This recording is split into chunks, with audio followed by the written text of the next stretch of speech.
Sunday dinners at the Whitmore estate were always a performance. I toyed with a forkful of salmon, tuning out the echo of wine glasses and condescension. Across the long oak table, my brother Nathan grinned like a man who had already won the game. "Final signatures go through next week," he said, checking his Rolex. "Whitmore Logistics will be under new management before the fiscal year ends. Dad can finally rest easy." I smiled into my glass. If only they knew.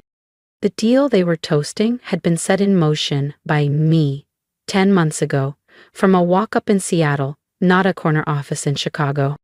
"That's great, sweetheart," my stepmother cooed, reaching for more asparagus. "And how's that lakeside condo treating you?" Nathan leaned back smugly. "The mortgage is insane, but the bonus package makes up for it." Then came the inevitable shift. My father turned his gaze to me, brow already furrowed. "And you, Elise, still fiddling with that online thing?" "This online thing," I said calmly, "is my company. Velocity Nexus, a tech firm I'd launched at 25. Now I was 34, and it ran smoother, faster, and more profitably than Whitmore Logistics ever had." Nathan chuckled. "You mean the YouTube videos and the startup blog?"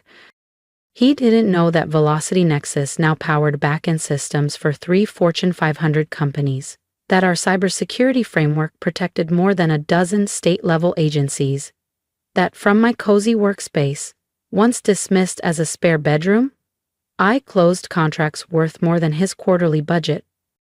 "It pays the bills," I said. "The bills," my stepmother sighed. "Elise, you're nearly 35, you live alone, and your office is in your guest room. Maybe it's time to let Nathan help you get a foot in the door." I thought of that guest room, which housed a quantum encrypted network node, of the garden-level storage space that had become a certified data vault, of my brownstone, bought in cash, now valued at $3,200,000, 0 cents. I'm exactly where I want to be. "Comfortable isn't the same as accomplished," my father said. "Your brother, VP by 33, is continuing the Whitmore name with purpose. That name, always their measuring stick. Someone has to carry on the legacy," Nathan said, smug again. My phone buzzed quietly under the table. It was my assistant. The merger had just closed. And I owned Whitmore Logistics. A message lit up on my screen, from Amanda, my actual assistant, not a social media intern or a fan club mod, but a Stanford MBA who left Meta to work for me. "Final merger documents ready. Whitmore Logistics board looks rattled." "At least I'm building something of my own," I said aloud, swirling the wine in my glass. "Building what?" Nathan laughed. "A Discord server full of motivational quotes? How many subscribers now? 500? 6? Bitly, I didn't answer. Instead, I thought of Velocity Nexus's real figures. Over 6,200 employees on payroll, 9 countries. Government contracts across North America and Europe. A cybersecurity wing that quietly prevented breaches for companies Nathan couldn't even name. And now, the puppet master behind the acquisition of his legacy. "Something like that," I murmured.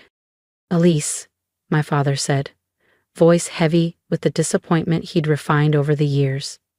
"You had every advantage, Princeton, that robotics fellowship in Tokyo. Amazon and Google practically begged for you. And for what? TikTok tutorials?" I stared at the crystal centerpiece, trying not to let old wounds reopen. I had tried, once, to bring Whitmore Logistics into the 21st century. Automation, cloud systems, real-time analytics. They'd called it unnecessary. Said tradition mattered more than code. "The world's moved on, Dad," I said gently. "Physical infrastructure means nothing without the digital backbone to support it." "Business is business," he snapped. "You make things, ship them, store them, not code." My phone buzzed again. Whitmore Logistics shares down 11.8% post-merger leak. Emergency board meeting scheduled. Nathan straightened in his seat. "Speaking of business, did you hear? We're buying out a pesky little startup, some digital nuisance called, he paused for dramatic effect, Atlas Tech Solutions, my father said, puffing his chest. We're paying a hefty sum, but it's worth it, taking out the competition. I smiled behind my glass. Atlas, named after my old tabby cat. A shell company I had registered from a rented desk in Capitol Hill 3 years ago. A fake firm with a real impact, created to bleed Whitmore contracts and drive panic into their boardroom. Interesting move, I said sweetly. You wouldn't get the strategy, Nathan waved. It's complex. It's high-level corporate strategy, Nathan added smugly, not Instagram pep talks about hustle culture. He wasn't wrong about it being strategy. He just had no idea who was orchestrating it. Velocity Nexus had spent 2 years infiltrating the logistics market with precision, exploiting every outdated protocol Whitmore Logistics clung to, every board member they ignored, every contract they assumed was safe. I just wish, my stepmother sighed, you'd come back to the family business. There must be something suitable for you. In marketing, maybe? I pictured the emergency board meeting tomorrow. The panic. The realization that Atlas Tech Solutions was a decoy. That every competitor who'd outmaneuvered them recently had quietly answered to me. Actually, I said lightly, I've got some major business developments of my own on the horizon. Nathan snorted. Landing a brand deal? Or maybe another interview on that startup podcast. Just then, my phone lit up. Amanda. Urgent. Board wants to move meeting up. They're seeing through Atlas. Merger panic escalating. I smiled faintly. You might even hear about it tomorrow. Tomorrow? My father asked, narrowing his eyes. What's tomorrow? Just another day in the digital world, I said, grabbing my coat. Leaving already? Nathan called. Hot date with your laptop ring light? I paused at the doorway, letting my eyes scan the room one last time. My father brow creased in disappointment. My stepmother, hopeful and worried.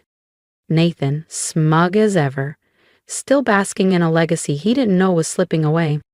Actually, I said softly, I have some merger documents to review. The drive home in my Model S was quiet. Paid for in full, of course, not that they knew, they still thought I was renting. Back in my Capitol Hill brownstone, I settled into my command center, 12 monitors pulsing with real-time data. Contracts, markets, asset transitions. Velocity Nexus was executing the final phase of a quiet digital coup. Whitmore Logistics was collapsing. Too analog, too proud, too slow. Their only escape?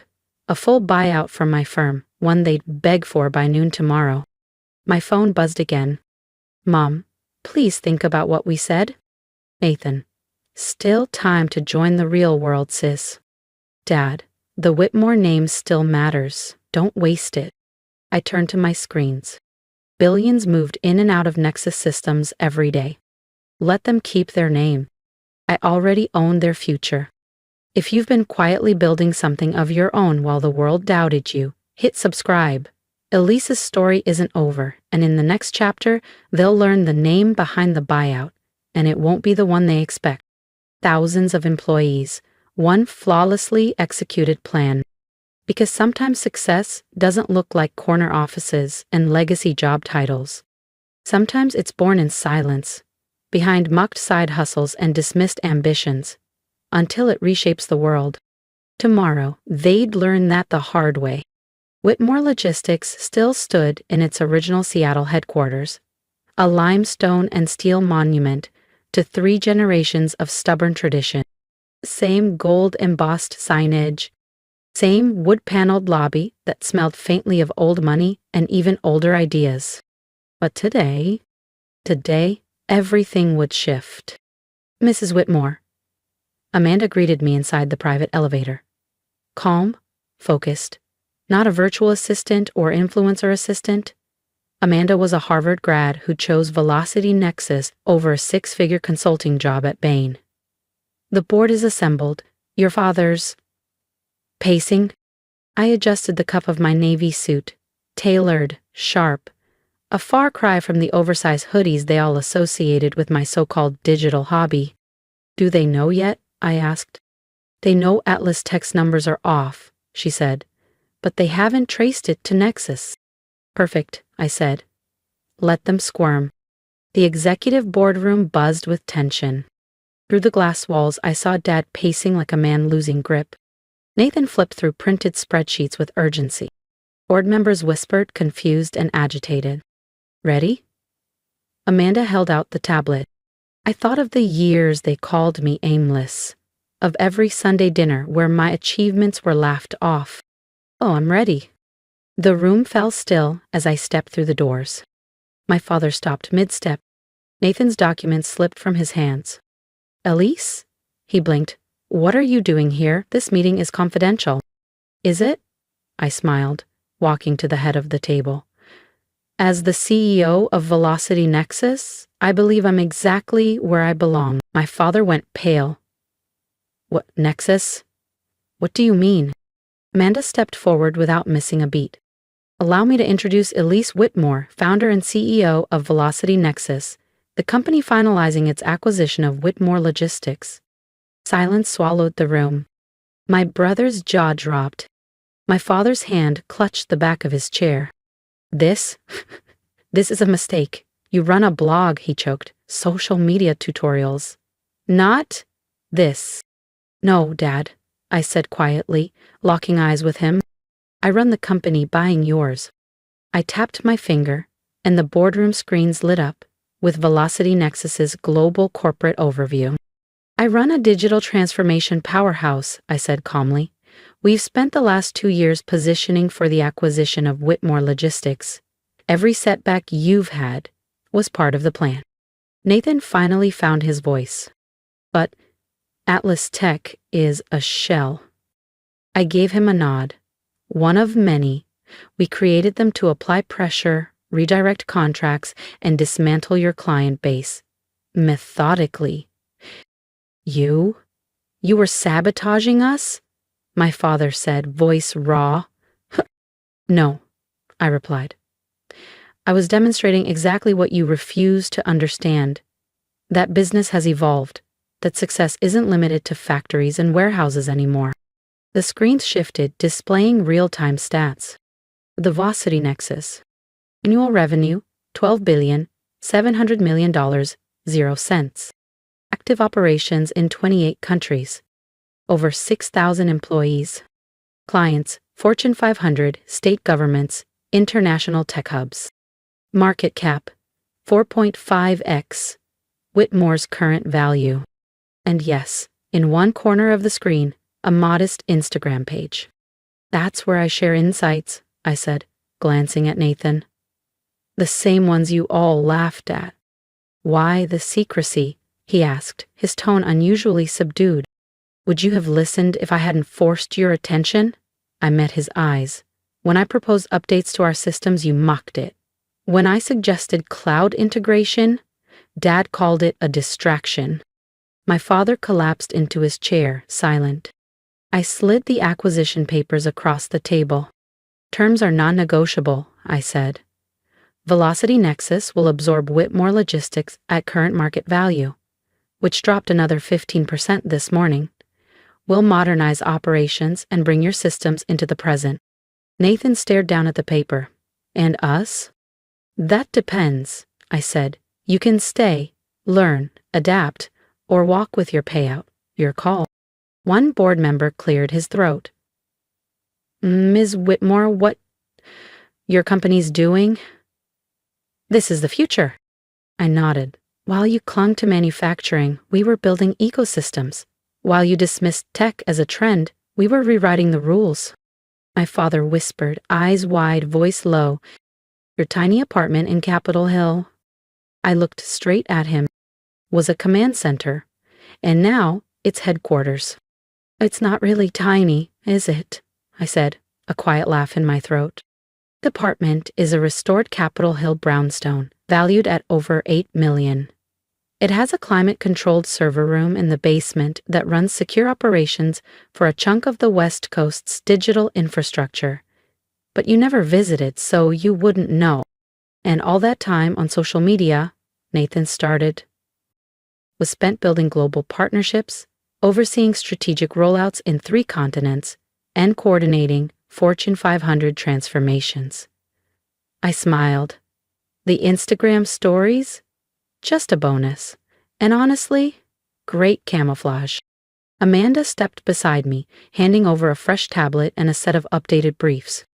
Velocity Nexus stock just surged 9%, she whispered. And the tech media is calling it the merger of the year. Old industry meets digital empire. The papers need to be signed today, I said aloud, glancing at my watch. Before Whitmore Logistics drops any further. My father stood, the realization finally landing with weight. You planned every piece of this, he said, unsteady. All of it. I learned from you, I said evenly. You always said the key to business was strategy, seeing what others can't. I just saw farther. The next hour passed in a flurry of signatures and legal transitions. Directors shook my hand with respect they'd never offered before. Some whispered congratulations.